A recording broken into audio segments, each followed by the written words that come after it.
I like the late game on a Sunday. Nothing better than putting your feet up after a long weekend. Justin Marshall, 81 Test veteran of the All Blacks, joins us again, 120. Justin, welcome back.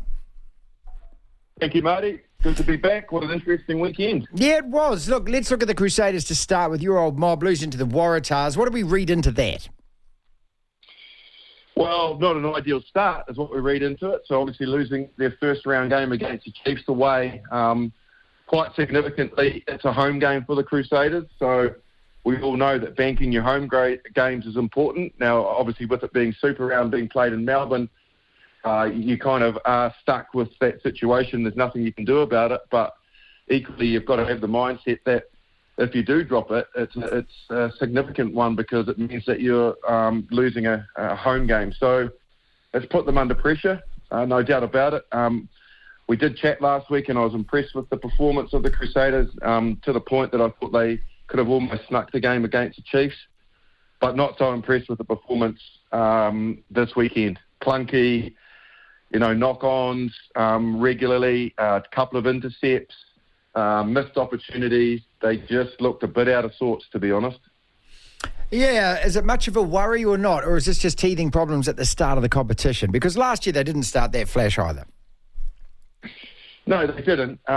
It's a slight worry. It's not massively concerning. I still think they've got the firepower. I still feel that they're a side that show enough that they can be there around the business end of the tournament. However, you've got to find your mojo quickly. And the thing that concerned me out of both performances was, in the first half against the Chiefs, they were out of sorts, and then they finally went a bit more direct and got their game plan in order.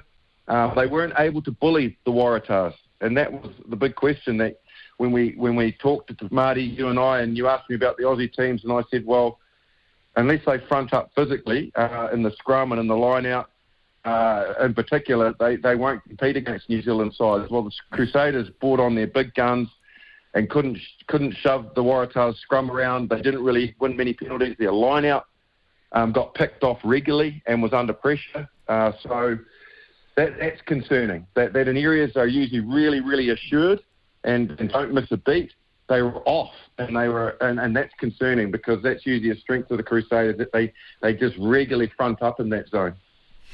Yeah, okay, all right. Let's tick the Waratahs box because they deserve it. I mean, every team that scores 37 points against the defending champs, you can't take that away from them. And go immediately to what I was watching last night, Hurricanes versus Reds. And as I said, Justin, I was just about to fall off the couch with surprise, thinking, my God, the Aussies have done us to cricket. They've done us to us in the rugby. If the Reds had won that game, it would have been 2-1 to them in terms of Super Rugby over the weekend. But I watched a Reds side that did physically front last night as well. So, is in terms of Australian rugby, for everyone who actually wants them to be strong and wants them to get physical, are those two good examples that maybe don't talk about the Brumbies, we'll talk about that, but maybe that those two sides are a bit better than what we originally thought? Yeah, well, they certainly did compete, didn't they? And, we got two really quality games out of it as well, which was something that, we're really, really pleased with because we were wondering about whether or not, that they were going to be able to compete, whether or not we're going to see contests, and we absolutely did. And I think that's really clear now that physically they have got the message that they need to front up in that zone. That's not just scrum and line out, that's a breakdown as well. That's in defence. Tackling, hitting hard, and knocking back attackers. And, I certainly thought that both the Reds and the Waratahs fronted big time in that zone. And hopefully they can do that when they come to New Zealand because it's a different environment. And usually when they travel, they don't travel well. But if they can bring that energy, let's not write the Reds off. They were very good last year and did make it into the finals. So, yeah, it'll be interesting to see how their season plays out, but encouraging so far. Justin Marshall with us, 81 Test veteran of the All Blacks. We're talking about the Super Round. We'll talk about the crowds and the lack of in a second. Kicking it off, the Highlanders and the Blues. Cracking game on Friday night. This Blues side, 2 out of 2. Okay, they've beaten the Endura.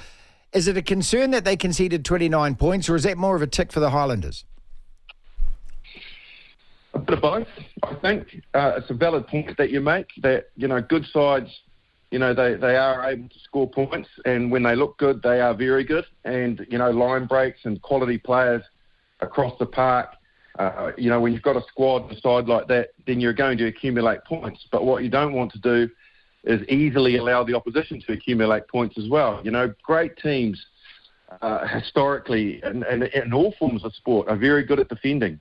And I certainly feel that you want to be a little bit concerned that you are leaking points, albeit you can do that when you've got the game in control, when you switch off for a little bit. But, yeah, absolutely. You know, I think the fact that they are a quality attacking side, defensively, they'll come up to it, I think, when they come up against tougher opposition, you know, more so in the tournament. But a lot of credit also has to go to this Highlanders side because they've got some real genuine attacking threats, and they will test defences in this competition, and they will score their fair share of points. So still encouraging for them.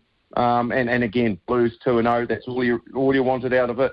And they've managed to get the 2 results and get themselves right up the top of the log. Well, the 3 teams at the top of the table, unbeaten, 2 wins out of 2, all New Zealand sides, Chiefs, Hurricanes and Blues. And you can't ignore that Chiefs win over the Brumbies. Yes, it's a home game, but being played at the neutral venue, did you expect more from the Brumbies than to get pantsed 46-12? Yes, I did. I absolutely did. But they were quite clearly outclassed.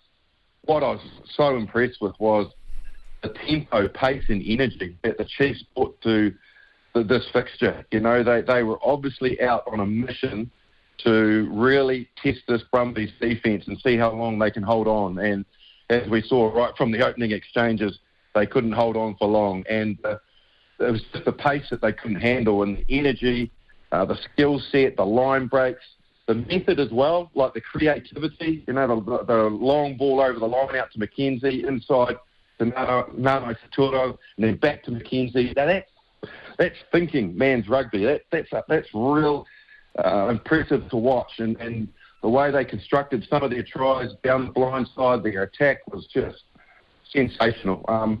Yes, the Brumbies were bloody disappointing, but honestly, any team that came up against a side like that with that type of attitude would have struggled on the evening, that's for sure, because the Chiefs were just so very good.